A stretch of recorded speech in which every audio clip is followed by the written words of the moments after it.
It's with deep respect and humbleness I stand here, and it's a privilege to be invited.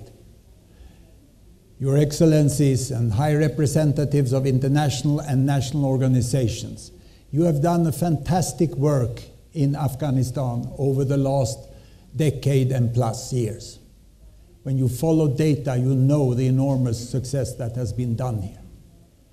And that's what makes me humble. But I'm also humble because of this fantastic room. You know, I lecture across the world for Goldman Sachs, the Swiss banks, World Economic Forum.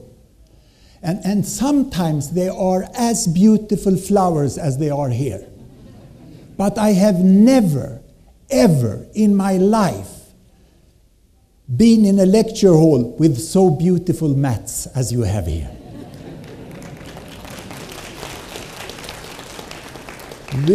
This is truly the peak of the Afghan culture, which you present here. And even, I've never seen anything. You have so much of it. So it's really a pleasure to see the capacity of your country and your culture. My task is also a little difficult because I have to speak about child health in the world, and Professor Butta sits on the front row. That's very embarrassing, because he is what we regard among the 1 or 2 or 3 who knows most about child health in the world, if not the number 1.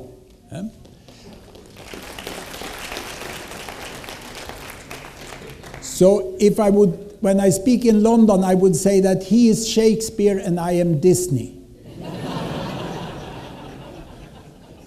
And Minister, what you said was my task was to make it simple, to give the overview. You will have very knowledgeable presentation that goes into details, make analysis. Let me tell you about the world, how the world looks like.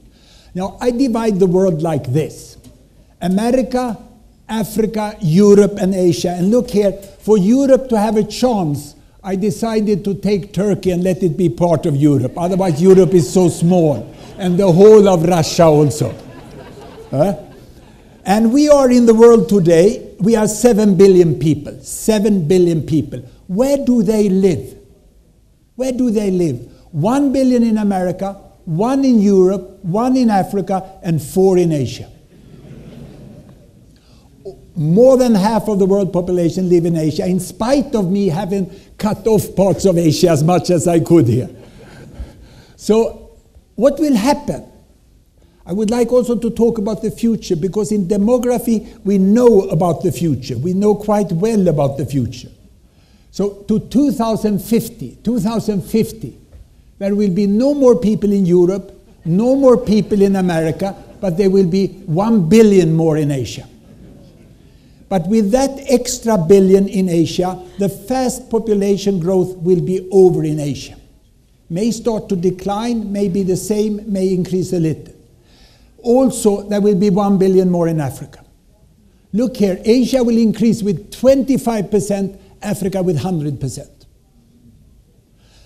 And before the end of the century, 2100, no more in America, no more in Europe, no more in Asia, but there will be 1 to 2 billion more in Africa.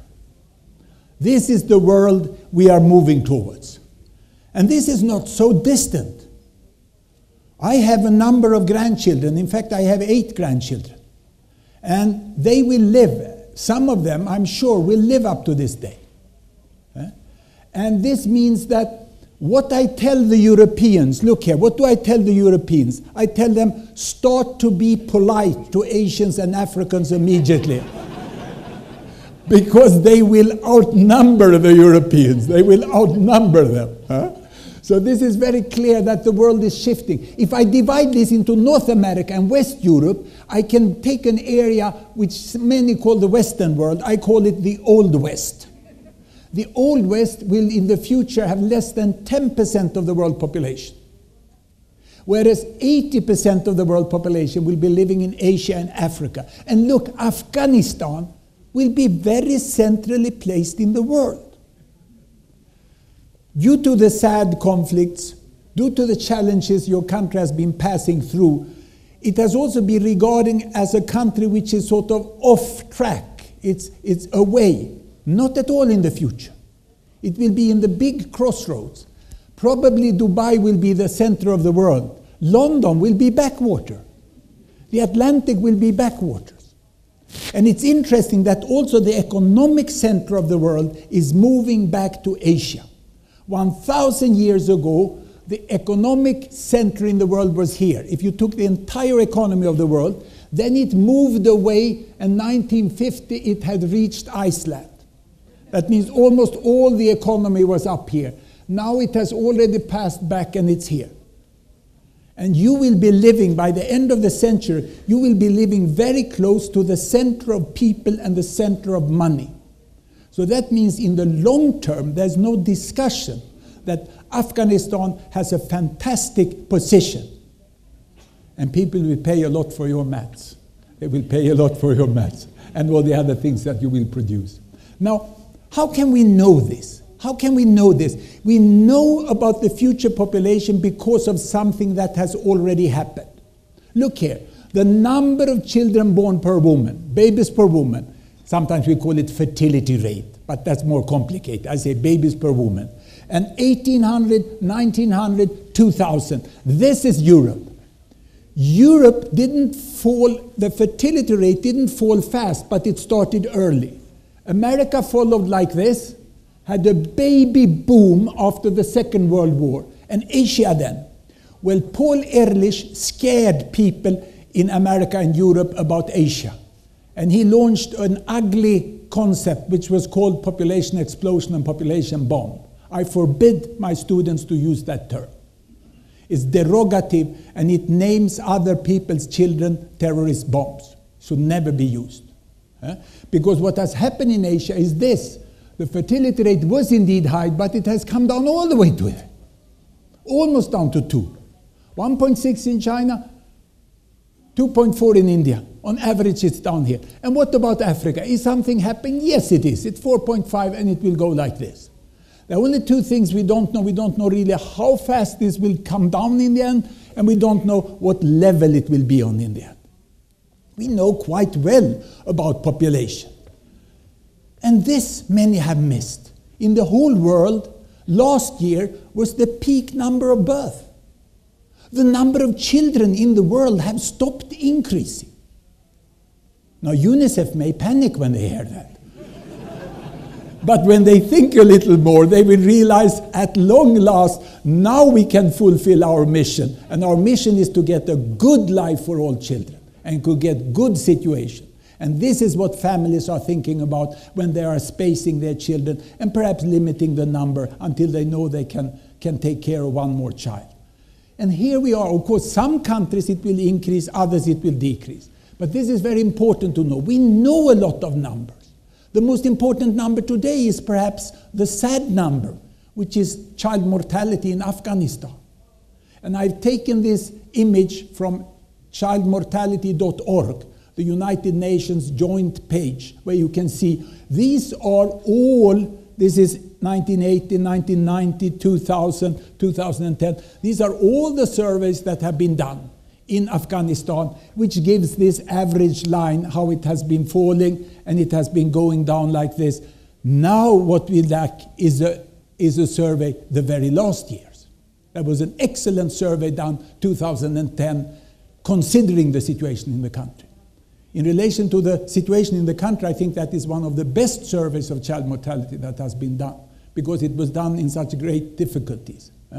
Now, how can I show this? Let me show you one of my favorite graphs here. Look here.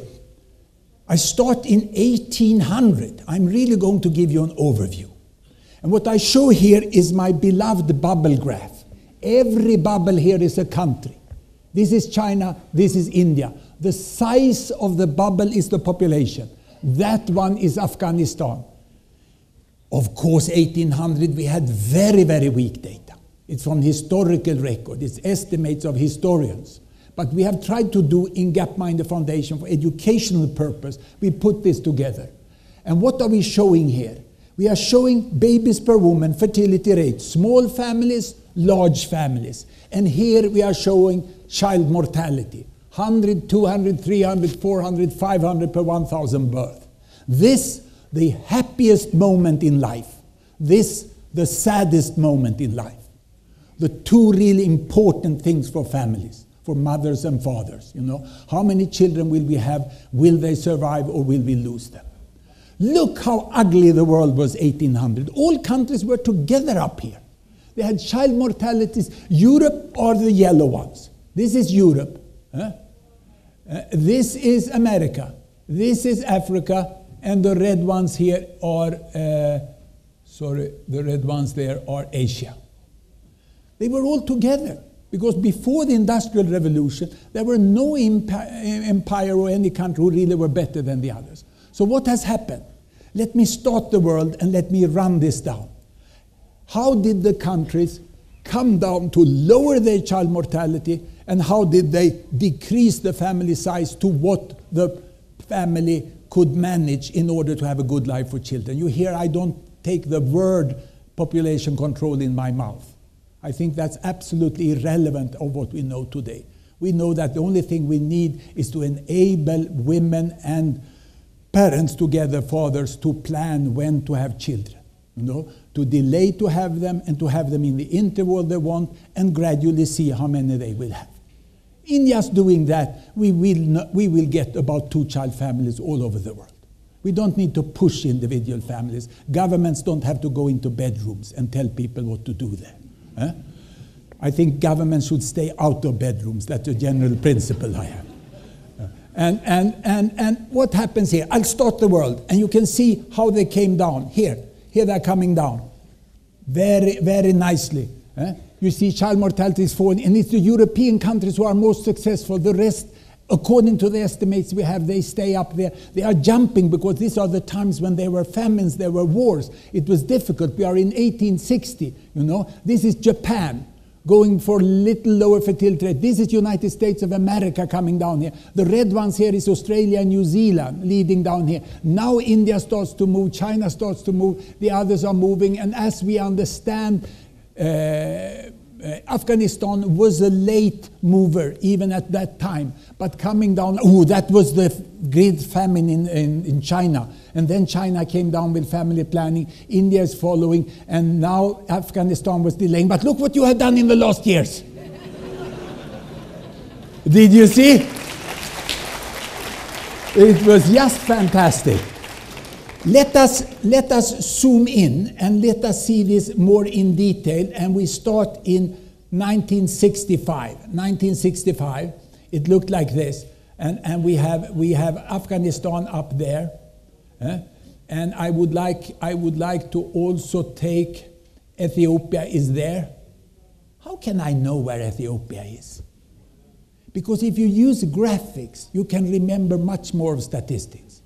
It's like cell phone numbers. You can remember very few, but faces you can remember very many. That's why it's so useful to make graphics out of statistics.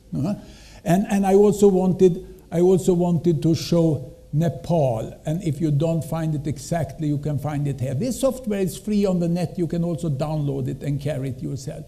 These 3 countries I would like to follow and see what has happened with them. And now we start the world and we let it run a little slower so we can see how the countries here come down. This is China going down this. This is India following. This is Indonesia following. This is Bangladesh catching up with India and overtaking India. This is Pakistan moving. And this is Nepal. This is Afghanistan. And this is Ethiopia. Can you see how long way everyone has come? And there's no difference between developed and developing countries. There were, if I go back to 1965, the year when I went, or 67, I went to university, then there were the developed world down here and the developing world there. But that has merged today. And if I would just let the world stay where it was in the 1960s, I can lock the world there, and then I can drag the countries forwards. Then you can see that Afghanistan today is where South Korea was 1965. So sometimes people get an impression, I have heard that a lot about Afghanistan, that nothing has happened in Afghanistan. This is absolutely incorrect. In spite of these terrible war situations, families have learned more and more. Soap is available, breastfeeding is getting better. A lot of things is happening in the country. And now you have this is what I said, shh, when you get up in this express. Of course you are not in a good position still. You have lots to do. So in summary is, you've done well the last 10 years and plus, but it's absolutely not enough. There are many challenges remaining, but you are going exactly in the right direction and in the right speed. Just keep it up. This is what it is. But let us look inside countries. It's very dangerous to just look at country averages, because there are such a lot of inequities within countries. Look at Ethiopia here. If Ethiopia is here, if I would split Ethiopia in its provinces, how would it look? I take away the rest, I split Ethiopia. Look how different the country is. They know this because they did a DHS survey with quite a big sample, so they could estimate per province. And then they found Addis Ababa down here. You know, Ethiopian Airlines is fairly successful. Addis Ababa has 1.6 children per woman, much less than the United States of America and West Europe. And the Somali region with tragic civil war, which you would understand what that means, they are still up here. Somali region of Ethiopia is in much worse position than the average of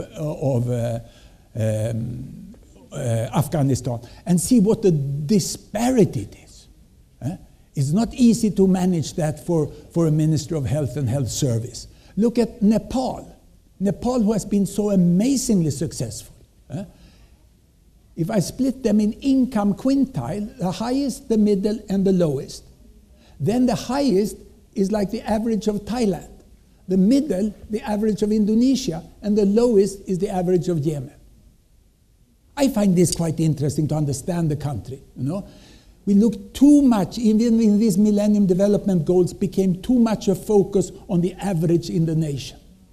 So if you have a country like Nepal and one part of your country, 20% of the population live in Thailand, and 20% live in Yemen, and the others are somewhere in between. Now, let's look at the data I have managed to access, and I have now enlarged this even more to see Afghanistan. And if I split Afghanistan, it looks like this. The highest income quintile is already down here.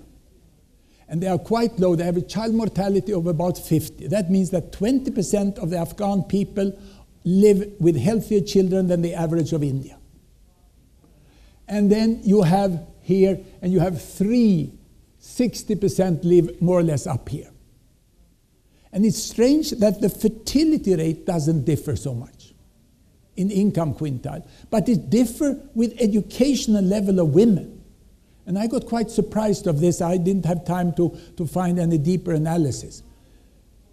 And what that tells us is that every country is special. Every country is special. And that was perhaps also a mistake with the Millennium Development Goal. We compared too much. It's the analysis, the ability to have data of your own country and analyze that makes you use the resources in the best way. So we are very eager now to see the next round of a good survey coming out. But undoubtedly, and I can tell you that women with highest education level in Afghanistan have 2.8 children per woman. They are here. So one can say that you have a good portion of your population that is representative of India. And you have another part of the population which is not as the average of Nigeria, but almost there like Nigeria. So your country stretches between Nigeria and India. That's more or less where you are. And why is this important? Well, it's important to understand the dynamics. And I just would like to make an overview here of population. In the past, why didn't population grow? If we go before 1800, or we would go to very remote areas today, it's because 2 parents get 6 children, but 4 die before growing up to become parents themselves. Utterly tragic, which you have experienced in some areas during the war here, you know. Population doesn't grow. But then, what we saw in the world here, and what you are seeing now, in your country is that 2 parents on average get 6 I have here, you have 5 actually. And then you have much better survival. Just having this, you got an increase of the world population like this. And you have today 5 and you have a child mortality which is 1 child in every 2nd family. That means your population is doubling in 1 generation. It's very fast growth which you are having at present. Now what is happening to the world? Is it going like this? Not at all. The world has almost reached the new balance. And it's about to level off like this. It's about to level off like this. And what does this mean? Why does it behave like that? Well, let me take you a little deeper into demography. Here, every doll is 100 million. And I have the Europeans over here. There are 200 million in Europe below 15 children. There are 200 million up to 30. Then 2 here, and this is above 60. I belong to this group. I'm above 60 and I live in Europe. In America, in South America, they lack some retired people. Otherwise, it's the same. That's why they won't grow any longer. In Africa, you have this dramatic situation. People are not lacking here. They are not absent here because they have died. They were never born. They had increased number of children here. And already today, you know, there are as many children in Africa as it is in America and Europe together. Can you imagine what a lot of jobs is needed here when they grow up? And what challenge it is for this young generation. In Asia, it is stopping now, totally on the continent, but your country is not there yet. Let me show the situation here in Afghanistan. This is between 0 and 15. The number of children goes to there. Between 15 and 30 to there. Between 30 to 45 there. And then less and less. This is a very challenging situation. It means that even with 2-child families, as of today, the population will double. The population will double. And the present projection which we have had actually expected a lower fertility rate than was measured in the last time. So it seems that this is not what is going to happen. What was foreseen was that the today roughly 30 million people in Afghanistan will double, but United Nations Population Division thought that number of children will not increase. It will, as we saw from the last surveys. It will. But before population stops growing, you will be at least 60 million people. 60 million people, or you will probably be 70, 80 million here. And the interesting thing is that it's when the population pyramid starts to look like this, that's when you get the demographic gifts. This is when these parents over here can really take care of the children down here. A minister of health and a minister of education would say, wow, now we can put resources at disposal for them. And the father and mother would say, now we can get them through school. But to get there, there's a lot of things which is needed for the fertility determinants, you know, and one of the most important is that children survive. Let me show another country, which is Bangladesh. It's interesting. There are some similarities, but they are much more populated. This is Bangladesh, and Bangladesh used to look like this, like Afghanistan in the 1980s, but this has already happened. Can you see 2015? They already are now having as many in this group, but they want jobs, jobs, jobs. All these people need jobs. So economic growth will be extremely important. And then you will have a very favorable situation in Bangladesh, which will kick in about 15 to 20 years before it will come in Afghanistan. Because I take for granted that things will go well in Afghanistan. Of course you cannot do that, but it's the most probable. It's the most probable when we compare countries who have had similar situation and is managed to do what you have done in the last years. So what will happen to this in the future with the whole world? Well, you work in health. Even if you are focused on children, you know what happens to people like me. They die, you know. So they die and they disappear. The rest grow older and they have children. The old die, the rest grow older and they have children. And we are in 2045 and they die and grow older and they have children, and they die and they grow older and they have children. And you can see most of this increase will be a fill-up of adults.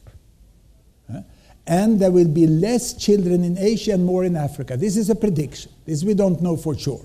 But more or less this is what will happen. And once more you see how marginalized America and Europe will be in the world. They will really be a small part. And Afghanistan will be positioned somewhere in the middle of this world population.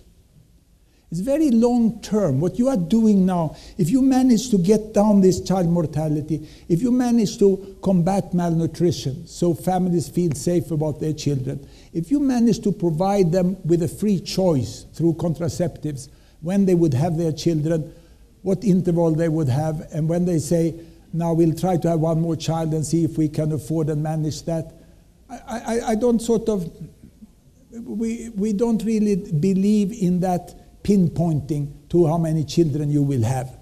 But you can solve this by just getting the information and the service available for people. Let me show you one thing here which is quite interesting that few realize. That when we look at babies per woman here and child mortality, I could change this one and I could change this for life expectancy instead and see the whole part of the life. There we are. And then you would see many people think, oh, it's China who have their one-child policy. But China has 1.7 children per woman with a one-child policy. It's what I just said. Governments may be very strong and political party may be very strong, but they are not so strong in the bedroom. There are powers and forces much stronger than politics in the bedroom. And people make their decisions. So it's interesting to see that Taiwan has one child per woman without a one-child policy. And this is what we see all over Asia. We see Hong Kong the same here. We see with modernization, we see a very drastic drop in fertility rate below replacement level. You have the same in Iran at present, 1.8 children per woman. So I will foresee that you will probably in Afghanistan, in those educated women, you will, within 10 to 20 years, you will have very few children in the most educated women, and you will still have large areas with many children and families. And that's why I say that extreme poverty is easier to end fast than to do it slowly. And it's wrong that many people have the idea, oh, there will always be poverty. There will always be extreme poverty. Let us try to improve things in our capital. Let us in the fertile areas of our land, let it improve there. And those remote areas, they can wait for a decade or two. I think it's completely wrong policy.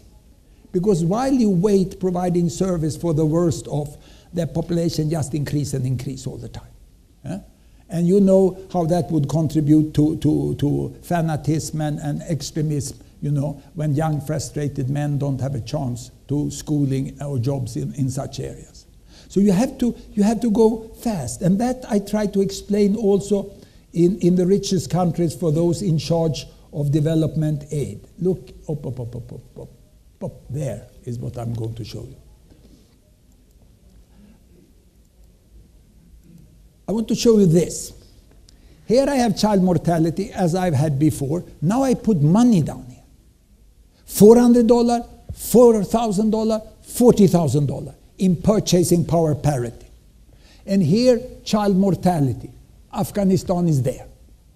So you see, Afghanistan doesn't have an extreme position in its child mortality in relation to its income level. It's there in the middle and it's going in this direction. Now, here the bubbles show the size of the population. let me focus on today's topics. Let me show child death instead. I change indicator here, and I go to health, and I pick number of child deaths. And you can see that these bubbles, with very low child mortality, they became very small. It's only China, but that's because they are so big. Almost all child deaths occur here. And this is $4,000 or $5,000 in exchange rate, in purchasing power. If we would use exchange rate, it would be much less. It's about $3,000 to $4,000. So why do the rich countries continue to give aid to these countries? I think there should be new forms, and this is a personal view, a personal advice from me, of a general nature, that these countries now can contribute in new ways. The aid money should be focused here, because it's easier to help the countries who are here fast than to do it slow. And a country with this excellent situation, this excellent opportunity that Afghanistan have today, that is a social investment opportunity which is unique in history.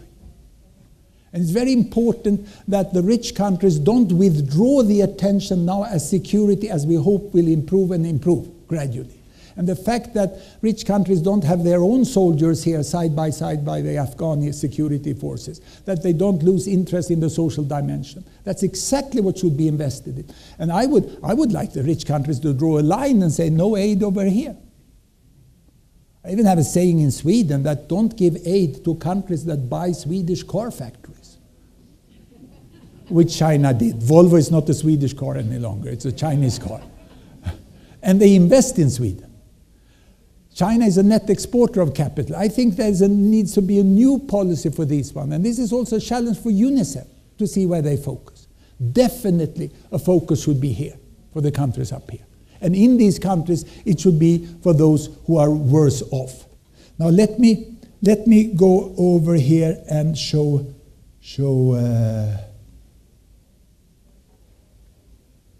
it in the following way. I jumped this one. You could divide it. World Bank has group: low income, lower middle income, higher middle income, high income. Those groups are not so good for social investment because they were made as lending categories in the late 1980s, and they are very arbitrary. But it's interesting to see that an effective organization, OECD, put the line here, DAC, and say everything that goes to these countries is what we call developing aid. And people continue to call this developing world or developing countries. I think we should stop using that term developing world. I have a new suggestion for a name. Don't call it developing world, call it the world. Because that's where all people live, that's where 6 billion lives. And within this area, it's a 25-fold difference in economic level. So it's like, doesn't make sense to have the same policy and same principle for countries that have 25-fold differences. Afghanistan, even with the best of policies, even with the best collection of taxes, just doesn't have the money in the next decade to do this. They need cash money, not policy help and technical help. Afghanistan needs money, as do some of these African countries, whereas now China obviously doesn't need it. Indonesia can do without money. They have the same. India is an issue. Pakistan is an issue. They need support from the richest countries in many ways. But the focus should be here. And that's quite important. And look where Gavi has drawn the line. Gavi has said eligibility is to here. From here on, countries pay themselves. I hope that with good data, which is presenting, following the progress here, and drawing the two conclusions that I have seen from the data before I came here, is that you have done a magnificent job here. The people, the health staff, the leaders of the health service, politicians, the international partners, in lowering child mortality, but it's far from enough. There are so many more opportunities. It's still an unacceptably high level. But you are on the right way. And that should be a matter of very much investments over the next years. Thank you very much.